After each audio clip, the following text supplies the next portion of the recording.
ನೋಡಿ, ಕೋಗಿಲು ಲೇಔಟ್ನಲ್ಲಿ ಪರಭಾಷಿಕರದ್ದೇ ಹಾವಳಿಯಲ್ಲಿ ಕನ್ನಡ ಬರದೇ ಇರೋರಿಗೂ ಕೂಡ ಸೈಟ್ ಕೊಡುತ್ತಾ ಹಾಗಿದ್ದರೆ ಸಿದ್ದರಾಮಯ್ಯ ಸರ್ಕಾರ. ಕೋಗಿಲು ಲೇಔಟ್ನಲ್ಲಿನ ಜನರು ಕನ್ನಡ ಮಾತಾಡೋದಿಲ್ಲ, ಕನ್ನಡ ಅವರಿಗೆ ಬರದೇ ಇಲ್ಲ. ಬಟ್ಲರ್ ಇಂಗ್ಲಿಷ್ ರೀತಿ ಬಟ್ಲರ್ ಕನ್ನಡ ಮಾತಾಡ್ತಾರೆ. ಯಾಕೆ ಈ ವಿಚಾರಗಳನ್ನ ಒತ್ತಿ ಒತ್ತಿ ಹೇಳ್ತಾ ಇದ್ದೀವಿ ಅಂತಂದ್ರೆ, ಇವ್ರು ಯಾರು ಕೂಡ ಅಲ್ಲಿನ ನಿವಾಸಿಗಳಲ್ಲ, ನಮ್ಮ ಕರ್ನಾಟಕ ರಾಜ್ಯದವರಲ್ಲ. ಇದನ್ನ ಈ ರೀತಿ ಸುಲಭವಾಗಿ ಅರ್ಥ ಮಾಡ್ಕೋಬೇಕು. ಕನ್ನಡ ಬರಲ್ಲ ಅಂದ್ರೆ ಸೈಟ್ ಕೊಡಲ್ವಾ ಅಂತ ಅಲ್ಲ. ಇವರು ನಮ್ಮ ರಾಜ್ಯದವರಾದ್ರೆ ತಾನೇ ಇವರು ಅರ್ಹರಾಗ್ತಾರೆ, ಇವರು ಫಲಾನುಭವಿ ಆಗ್ತಾರೆ. ಇವರು ನಮ್ಮ ಕನ್ನಡದವರೇ ಅಲ್ಲ, ಕನ್ನಡ ಬರೋದೇ ಇಲ್ಲ ಇವರಿಗೆ. ಕೋಗಿಲು ಲೇಔಟ್ ಅಲ್ಲಿ ಉರ್ದು ಮಾತಾಡೋರಿದ್ದಾರೆ. ಬರೋಬ್ಬರಿ 103 ಕುಟುಂಬಗಳು ಉರ್ದು ಮಾತಾಡುತ್ತೆ. ಹಿಂದಿ ಮಾತಾಡುವ ಬರೋಬ್ಬರಿ 11 ಕುಟುಂಬಗಳಿದೆ. ಪಕ್ಕಾ ಉರ್ದುನೂ ಬರಲ್ಲ ಅನ್ಕೊಳ್ಳಿ ಇವರಿಗೆ. ಮಿಕ್ಸ್ಡ್ ಬಾಂಗ್ಲಾ ಲ್ಯಾಂಗ್ವೇಜ್ ಮಾತಾಡ್ತಾರೆ. ತಮಿಳು ಮಾತಾಡುವಂತ ಕುಟುಂಬಗಳ ಸಂಖ್ಯೆ ಇಲ್ಲಿ 13 ಇದೆ. 3 ಕುಟುಂಬಗಳು ತೆಲುಗು ಭಾಷೆಯನ್ನ ಮಾತಾಡುತ್ತವೆ. ಮರಾಠಿ ಮಾತಾಡುವಂತ 3 ಕುಟುಂಬಗಳಿದೆ. ಮತ್ತೊಂದು ಶಾಕಿಂಗ್ ನ್ಯೂಸ್ ಕೊಟ್ಟಿರುವಂತ ಪೊಲೀಸರು 76 ಕುಟುಂಬಗಳು ಕಳೆದ 6 ತಿಂಗಳಿಂದ ವಾಸ ಆಗಿದೆ ಅಂತ. 76 ಕುಟುಂಬಗಳು 6 ತಿಂಗಳಿಂದ ವಾಸವಿದ್ದಾರೆ ಇವರು.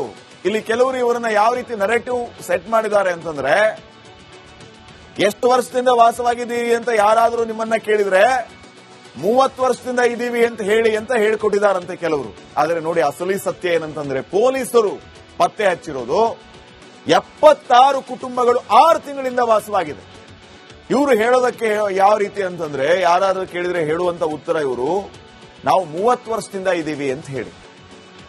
ಇನ್ನು ನಿಮ್ಮ ವಯಸ್ಸೆಷ್ಟು ಅಂತ ಕೇಳಿದ್ರೆ 28 29 ಅಂತ ಹೇಳ್ತಾರೆ. 30 ವರ್ಷದಿಂದ ವಾಸ ಇರೋರಿಗೆ 28 ವರ್ಷ. ಹಂಗಿದ್ರೆ ಯಾವಾಗಿಂದ ಇದ್ದಾರೆ ಇವರು? ಈ ರೀತಿ ಎಲ್ಲಾ ವಿಚಾರಗಳು ಆಚೆ ಬರ್ತಾ ಇದೆ. 43 ಕುಟುಂಬಗಳು 43 ಕುಟುಂಬಗಳಲ್ಲಿ 37 ಕುಟುಂಬ ಬೆಂಗಳೂರು ಮೂಲದವರು. 37 ಕುಟುಂಬ ಬಿಟ್ರೆ ಉಳಿದೆಲ್ಲರೂ ಕೂಡ ವಲಸಿಗರೇ, ಬಾಂಗ್ಲಾದಿಂದ ಓಡಿ ಬಂದವರೇ. ಸಿದ್ದರಾಮಯ್ಯ ಸರ್ಕಾರ ಕನ್ನಡಿಗರಿಗೆ ಮಾತ್ರವೇ ಮನೆಯನ್ನ ಕೊಡ್ಲಿ, ಅರ್ಹರು ಯಾರಿದ್ದಾರೆ ಮಾತ್ರ ಅವರಿಗೆ ಮನೆ ಕೊಡ್ಲಿ. 106 ಮನೆಗಳಿವೆ ಎಂದು ಮಾತ್ರಕ್ಕೆ ಎಲ್ಲರನ್ನೂ ಅಲ್ಲಿ ಹೋಗಿ ತುಂಬಿಡೋದು ಅಂತಂದ್ರೆ, ಇನ್ನು ಎಲ್ಲ ಅಕ್ರಮ ವಲಸಿಗರೆಲ್ಲರೂ ಇದನ್ನೇ ಮಾಡೋದಕ್ಕೆ ಶುರು ಮಾಡ್ತಾರೆ. ಇನ್ನ ಸರ್ಕಾರಿ ಜಾಗದಲ್ಲಿ ಒಂದು ಗುಡಿಸ್ಲು ಕಟ್ಕೊಳ್ಳೋದು, ಆಮೇಲೆ ಒಂದೆರಡು ಬ್ಲಾಕ್ ಇಟ್ಟಂಗೆ ತಗೊಂಡ್ಬಂದು ಅಲ್ಲಿ ಮನೆ ಮಾಡ್ಕೊಳ್ಳೋದು, ಮುಂದೆ ನೀವೇ ಹೋಗಿ ಅದನ್ನ ಜೆಸಿಬಿಯಿಂದ ಹೊಡೆದಾಕೋದು, ಅವರಿಗೆ ಒಳ್ಳೆ ಮನೆ ಕೊಡೋದು. ಈ ರೀತಿ ಆಗಬಾರದು. ಈಗಾಗಲೇ ಬೇರೆ ಕಡೆನೂ ಎಲ್ಲೆಲ್ಲಿ ತೆರವು ಮಾಡೋದಕ್ಕೆ ಹೋಗ್ತಿದಾರೋ ಅಲ್ಲಲ್ಲಿ ಎಲ್ಲಾ ಕಡೆ ಹಠ ಮಾಡ್ತಾ ಇದ್ದಾರೆ. ಹೆಂಗೆ ಕೋಗಿಲು ಲೇಔಟ್ನವ್ರಿಗೆ ಮನೆ ಕೊಟ್ರಿ ನಮಗೂ ಕೊಡಿ, ನಾವೇನ್ ತಪ್ಪು ಮಾಡಿದೀವಿ ಅಂತ ಕೇಳ್ತಿದ್ದಾರೆ. ಇದೇ ಆಗೋದು. ಸೊ ಸಿದ್ದರಾಮಯ್ಯ ಸರ್ಕಾರ ಅಳೆದು ತೂಗಿ ಅರ್ಹರು ಯಾರಿದ್ದಾರೆ ಅವ್ರನ್ನ ಶಾರ್ಟ್ ಲಿಸ್ಟ್ ಮಾಡಿ ಅಂತವರಿಗೆ ಮಾತ್ರ ಮನೆಯನ್ನ ಕೊಡಬೇಕು. ಅದು ಯಾರದ್ದೋ ದುಡ್ಡಲ್ಲ, ಎಲ್ಲಿಂದನೂ ಬಂದಂತ ಮನೆಗಳಲ್ಲ, ನಮ್ಮ ತೆರಿಗೆ ದುಡ್ಡಿಂದ ಕಟ್ಟಿರುವಂತ ಮನೆಗಳಲ್ಲಿರೋದು. ಅದಕ್ಕೆ ಎಲ್ಲರದ್ದು ಹಕ್ಕಿದೆ ಕೇಳೋದಕ್ಕೆ. ಯೋಗ್ಯ ಫಲಾನುಭವಿಗಳಿಗೆ ಸರ್ಕಾರ ಮನೆಯನ್ನ ಕೊಡ್ಲಿ. ಜಮೀರ್ ಅಹಮದ್ ಹೇಳ್ತಿದ್ರಲ್ಲ, ಅರ್ಜಿ ಹಾಕಿದವರು ಎಲ್ರಿಗೂ ಮನೆ ಕೊಡಕ್ಕಾಗಲ್ಲ ಅಂತ. ಸೊ ಈಗ ಅಲ್ಲಿ ಯಾರು ಅರ್ಹರಿದ್ದಾರೆ ಅಂತವ್ರು ಮನೆ ಕೊಡ್ಲಿ, ನೋ ತಕರಾರ್. ಇನ್ನು ನೆಕ್ಸ್ಟ್ ನೋಡಿ, ಕೋಗಿಲು ಲೇಔಟ್ನಲ್ಲಿ ಪರಭಾಷಿಕರದ್ದೇ ಹಾವಳಿಯಲ್ಲಿ ಕನ್ನಡ ಬರದೇ ಇರೋರಿಗೂ ಕೂಡ ಸೈಟ್ ಕೊಡುತ್ತಾ ಹಾಗಿದ್ದರೆ ಸಿದ್ದರಾಮಯ್ಯ ಸರ್ಕಾರ. ಕೋಗಿಲು ಲೇಔಟ್ನಲ್ಲಿನ ಜನರು ಕನ್ನಡ ಮಾತಾಡೋದಿಲ್ಲ, ಕನ್ನಡ ಅವರಿಗೆ ಬರದೇ ಇಲ್ಲ. ಬಟ್ಲರ್ ಇಂಗ್ಲಿಷ್ ರೀತಿ ಬಟ್ಲರ್ ಕನ್ನಡ ಮಾತಾಡ್ತಾರೆ. ಯಾಕೆ ಈ ವಿಚಾರಗಳನ್ನ ಒತ್ತಿ ಒತ್ತಿ ಹೇಳ್ತಾ ಇದ್ದೀವಿ ಅಂತಂದ್ರೆ, ಇವ್ರು ಯಾರು ಕೂಡ ಅಲ್ಲಿನ ನಿವಾಸಿಗಳಲ್ಲ, ನಮ್ಮ ಕರ್ನಾಟಕ ರಾಜ್ಯದವರಲ್ಲ. ಇದನ್ನ ಈ ರೀತಿ ಸುಲಭವಾಗಿ ಅರ್ಥ ಮಾಡ್ಕೋಬೇಕು. ಕನ್ನಡ ಬರಲ್ಲ ಅಂದ್ರೆ ಸೈಟ್ ಕೊಡಲ್ವಾ ಅಂತ ಅಲ್ಲ. ಇವರು ನಮ್ಮ ರಾಜ್ಯದವರಾದ್ರೆ ತಾನೇ ಇವರು ಅರ್ಹರಾಗ್ತಾರೆ, ಇವರು ಫಲಾನುಭವಿ ಆಗ್ತಾರೆ. ಇವರು ನಮ್ಮ ಕನ್ನಡದವರೇ ಅಲ್ಲ, ಕನ್ನಡ ಬರೋದೇ ಇಲ್ಲ ಇವರಿಗೆ. ಕೋಗಿಲು ಲೇಔಟ್ ಅಲ್ಲಿ ಉರ್ದು ಮಾತಾಡೋರಿದ್ದಾರೆ. ಬರೋಬ್ಬರಿ 103 ಕುಟುಂಬಗಳು ಉರ್ದು ಮಾತಾಡುತ್ತೆ. ಹಿಂದಿ ಮಾತಾಡುವ ಬರೋಬ್ಬರಿ 11 ಕುಟುಂಬಗಳಿದೆ. ಪಕ್ಕಾ ಉರ್ದುನೂ ಬರಲ್ಲ ಅನ್ಕೊಳ್ಳಿ ಇವರಿಗೆ. ಮಿಕ್ಸ್ಡ್ ಬಾಂಗ್ಲಾ ಲ್ಯಾಂಗ್ವೇಜ್ ಮಾತಾಡ್ತಾರೆ. ತಮಿಳು ಮಾತಾಡುವಂತ ಕುಟುಂಬಗಳ ಸಂಖ್ಯೆ ಇಲ್ಲಿ 13 ಇದೆ. 3 ಕುಟುಂಬಗಳು ತೆಲುಗು ಭಾಷೆಯನ್ನ ಮಾತಾಡುತ್ತವೆ. ಮರಾಠಿ ಮಾತಾಡುವಂತ 3 ಕುಟುಂಬಗಳಿದೆ. ಮತ್ತೊಂದು ಶಾಕಿಂಗ್ ನ್ಯೂಸ್ ಕೊಟ್ಟಿರುವಂತ ಪೊಲೀಸರು 76 ಕುಟುಂಬಗಳು ಕಳೆದ 6 ತಿಂಗಳಿಂದ ವಾಸ ಆಗಿದೆ ಅಂತ 76 ಕುಟುಂಬಗಳು 6 ತಿಂಗಳಿಂದ ವಾಸವಿದ್ದಾರೆ ಇವರು. ಇಲ್ಲಿ ಕೆಲವರು ಇವರನ್ನ ಯಾವ ರೀತಿ ನರೇಟಿವ್ ಸೆಟ್ ಮಾಡಿದ್ದಾರೆ ಅಂತಂದ್ರೆ, ಎಷ್ಟು ವರ್ಷದಿಂದ ವಾಸವಾಗಿದ್ದೀರಿ ಅಂತ ಯಾರಾದರೂ ನಿಮ್ಮನ್ನ ಕೇಳಿದ್ರೆ 30 ವರ್ಷದಿಂದ ಇದ್ದೀವಿ ಅಂತ ಹೇಳಿಕೊಟ್ಟಿದ್ದಾರಂತೆ ಕೆಲವರು. ಆದರೆ ನೋಡಿ, ಅಸಲಿ ಸತ್ಯ ಏನಂತಂದ್ರೆ, ಪೊಲೀಸರು ಪತ್ತೆ ಹಚ್ಚಿರೋದು 76 ಕುಟುಂಬಗಳು 6 ತಿಂಗಳಿಂದ ವಾಸವಾಗಿದೆ. ಇವರು ಹೇಳೋದಕ್ಕೆ ಯಾವ ರೀತಿ ಅಂತಂದ್ರೆ, ಯಾರಾದ್ರೂ ಕೇಳಿದ್ರೆ ಹೇಳುವಂತ ಉತ್ತರ ಇವರು, ನಾವು 30 ವರ್ಷದಿಂದ ಇದ್ದೀವಿ ಅಂತ ಹೇಳಿ. ಇನ್ನು ನಿಮ್ಮ ವಯಸ್ಸೆಷ್ಟು ಅಂತ ಕೇಳಿದ್ರೆ 28 29 ಅಂತ ಹೇಳ್ತಾರೆ. 30 ವರ್ಷದಿಂದ ವಾಸ ಇರೋರಿಗೆ 28 ವರ್ಷ. ಹಂಗಿದ್ರೆ ಯಾವಾಗಿಂದ ಇದ್ದಾರೆ ಇವರು? ಈ ರೀತಿ ಎಲ್ಲಾ ವಿಚಾರಗಳ ಆಚೆ ಬರ್ತಾ ಇದೆ. 43 ಕುಟುಂಬಗಳು 43 ಕುಟುಂಬಗಳಲ್ಲಿ 37 ಕುಟುಂಬ ಬೆಂಗಳೂರು ಮೂಲದವರು. 37 ಕುಟುಂಬ ಬಿಟ್ರೆ ಉಳಿದೆಲ್ಲರೂ ಕೂಡ ವಲಸಿಗರೇ, ಬಾಂಗ್ಲಾದಿಂದ ಓಡಿ ಬಂದವರೇ. ಸಿದ್ದರಾಮಯ್ಯ ಸರ್ಕಾರ ಕನ್ನಡಿಗರಿಗೆ ಮಾತ್ರವೇ ಮನೆಯನ್ನ ಕೊಡ್ಲಿ, ಅರ್ಹರು ಯಾರಿದ್ದಾರೆ ಮಾತ್ರ ಅವರಿಗೆ ಮನೆ ಕೊಡ್ಲಿ, 106 ಮನೆಗಳಿದೆ ಎಂದು ಮಾತ್ರಕ್ಕೆ ಎಲ್ಲರನ್ನೂ ಅಲ್ಲಿ ಹೋಗಿ ತುಂಬಿಡೋದು ಅಂತಂದ್ರೆ, ಇನ್ನು ಎಲ್ಲ ಅಕ್ರಮ ವಲಸಿಗರೆಲ್ಲರೂ ಇದನ್ನೇ ಮಾಡೋದಕ್ಕೆ ಶುರು ಮಾಡ್ತಾರೆ. ಇನ್ನ ಸರ್ಕಾರಿ ಜಾಗದಲ್ಲಿ ಒಂದು ಗುಡಿಸ್ಲು ಕಟ್ಕೊಳ್ಳೋದು, ಆಮೇಲೆ ಒಂದೆರಡು ಬ್ಲಾಕ್ ಇಟ್ಟಂಗೆ ತಗೊಂಡ್ಬಂದಲ್ಲಿ ಮನೆ ಮಾಡ್ಕೊಳ್ಳೋದು, ಮುಂದೆ ನೀವೇ ಹೋಗಿ ಅದನ್ನ JCB ಇಂದ ಹೊಡೆದಾಕೋದು, ಅವರಿಗೆ ಒಳ್ಳೆ ಮನೆ ಕೊಡೋದು. ಈ ರೀತಿ ಆಗಬಾರದು. ಈಗಾಗಲೇ ಬೇರೆ ಕಡೆನೂ ಎಲ್ಲೆಲ್ಲಿ ತೆರವು ಮಾಡೋದಕ್ಕೆ ಹೋಗ್ತಿದಾರೋ ಅಲ್ಲಲ್ಲಿ ಎಲ್ಲಾ ಕಡೆ ಹಠ ಮಾಡ್ತಾ ಇದ್ದಾರೆ. ಹೆಂಗೆ ಕೋಗಿಲು ಲೇಔಟ್ನವ್ರಿಗೆ ಮನೆ ಕೊಟ್ರಿ ನಮಗೂ ಕೊಡಿ, ನಾವೇನ್ ತಪ್ಪು ಮಾಡಿದೀವಿ ಅಂತ ಕೇಳ್ತಿದ್ದಾರೆ. ಇದೇ ಆಗೋದು.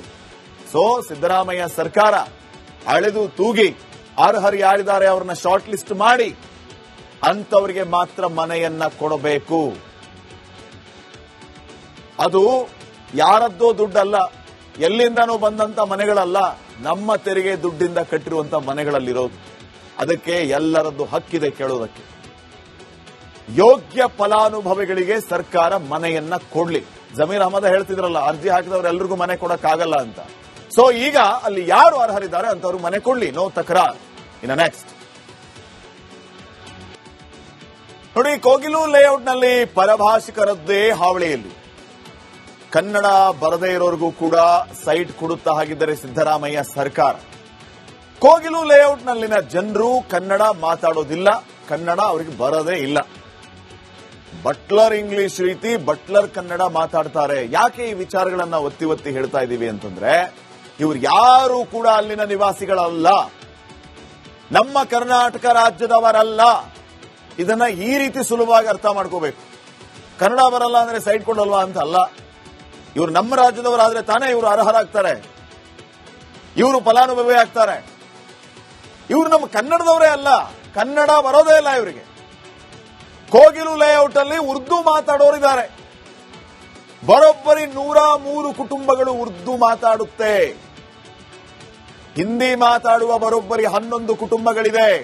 ಪಕ್ಕಾ ಉರ್ದುನೂ ಬರಲ್ಲ ಅನ್ಕೊಳ್ಳಿ ಇವರಿಗೆ. ಮಿಕ್ಸ್ಡ್ ಬಾಂಗ್ಲಾ ಲ್ಯಾಂಗ್ವೇಜ್ ಮಾತಾಡ್ತಾರೆ.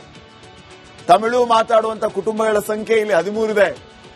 3 ಕುಟುಂಬಗಳು ತೆಲುಗು ಭಾಷೆಯನ್ನ ಮಾತಾಡುತ್ತವೆ. ಮರಾಠಿ ಮಾತಾಡುವಂತ 3 ಕುಟುಂಬಗಳಿದೆ. ಮತ್ತೊಂದು ಶಾಕಿಂಗ್ ನ್ಯೂಸ್ ಕೊಟ್ಟಿರುವಂತ ಪೊಲೀಸರು, 76 ಕುಟುಂಬಗಳು ಕಳೆದ 6 ತಿಂಗಳಿಂದ ವಾಸ ಆಗಿದೆ ಅಂತ. 76 ಕುಟುಂಬಗಳು 6 ತಿಂಗಳಿಂದ ವಾಸವಿದ್ದಾರೆ ಇವರು. ಇಲ್ಲಿ ಕೆಲವರು ಇವರನ್ನ ಯಾವ ರೀತಿ ನರೇಟಿವ್ ಸೆಟ್ ಮಾಡಿದ್ದಾರೆ ಅಂತಂದ್ರೆ, ಎಷ್ಟು ವರ್ಷದಿಂದ ವಾಸವಾಗಿದ್ದೀರಿ ಅಂತ ಯಾರಾದರೂ ನಿಮ್ಮನ್ನ ಕೇಳಿದ್ರೆ 30 ವರ್ಷದಿಂದ ಇದ್ದೀವಿ ಅಂತ ಹೇಳಿಕೊಟ್ಟಿದ್ದಾರಂತೆ ಕೆಲವರು. ಆದರೆ ನೋಡಿ, ಅಸಲಿ ಸತ್ಯ ಏನಂತಂದ್ರೆ, ಪೊಲೀಸರು ಪತ್ತೆ ಹಚ್ಚಿರೋದು 76 ಕುಟುಂಬಗಳು 6 ತಿಂಗಳಿಂದ ವಾಸವಾಗಿದೆ. ಇವರು ಹೇಳೋದಕ್ಕೆ ಯಾವ ರೀತಿ ಅಂತಂದ್ರೆ, ಯಾರಾದ್ರೂ ಕೇಳಿದ್ರೆ ಹೇಳುವಂತ ಉತ್ತರ ಇವರು, ನಾವು 30 ವರ್ಷದಿಂದ ಇದ್ದೀವಿ ಅಂತ ಹೇಳಿ. ಇನ್ನು ನಿಮ್ಮ ವಯಸ್ಸೆಷ್ಟು ಅಂತ ಕೇಳಿದ್ರೆ 28 29 ಅಂತ ಹೇಳ್ತಾರೆ. 30 ವರ್ಷದಿಂದ ವಾಸ ಇರೋರಿಗೆ 28 ವರ್ಷ. ಹಂಗಿದ್ರೆ ಯಾವಾಗಿಂದ ಇದ್ದಾರೆ ಇವರು? ಈ ರೀತಿ ಎಲ್ಲಾ ವಿಚಾರಗಳ ಆಚೆ ಬರ್ತಾ ಇದೆ. 43 ಕುಟುಂಬಗಳು 43 ಕುಟುಂಬಗಳಲ್ಲಿ 37 ಕುಟುಂಬ ಬೆಂಗಳೂರು ಮೂಲದವರು.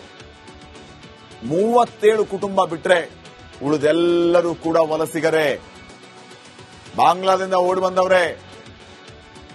ಸಿದ್ದರಾಮಯ್ಯ ಸರ್ಕಾರ ಕನ್ನಡಿಗರಿಗೆ ಮಾತ್ರವೇ ಮನೆಯನ್ನ ಕೊಡ್ಲಿ, ಅರ್ಹರು ಯಾರಿದ್ದಾರೆ ಮಾತ್ರ ಅವರಿಗೆ ಮನೆ ಕೊಡ್ಲಿ, 106 ಮನೆಗಳಿದೆ ಎಂದು ಮಾತ್ರಕ್ಕೆ ಎಲ್ಲರನ್ನೂ ಅಲ್ಲಿ ಹೋಗಿ ತುಂಬಿಡೋದು ಅಂತಂದ್ರೆ, ಇನ್ನು ಎಲ್ಲ ಅಕ್ರಮ ವಲಸಿಗರೆಲ್ಲರೂ ಇದನ್ನೇ ಮಾಡೋದಕ್ಕೆ ಶುರು ಮಾಡ್ತಾರೆ. ಇನ್ನ ಸರ್ಕಾರಿ ಜಾಗದಲ್ಲಿ ಒಂದು ಗುಡಿಸ್ಲು ಕಟ್ಕೊಳ್ಳೋದು, ಆಮೇಲೆ ಒಂದೆರಡು ಬ್ಲಾಕ್ ಇಟ್ಟಂಗೆ ತಗೊಂಬಂದಲ್ಲಿ ಮನೆ ಮಾಡ್ಕೊಳ್ಳೋದು, ಮುಂದೆ ನೀವೇ ಹೋಗಿ ಅದನ್ನ JCB ಹೊಡೆದಾಕೋದು, ಅವ್ರಿಗೆ ಒಳ್ಳೆ ಮನೆ ಕೊಡೋದು.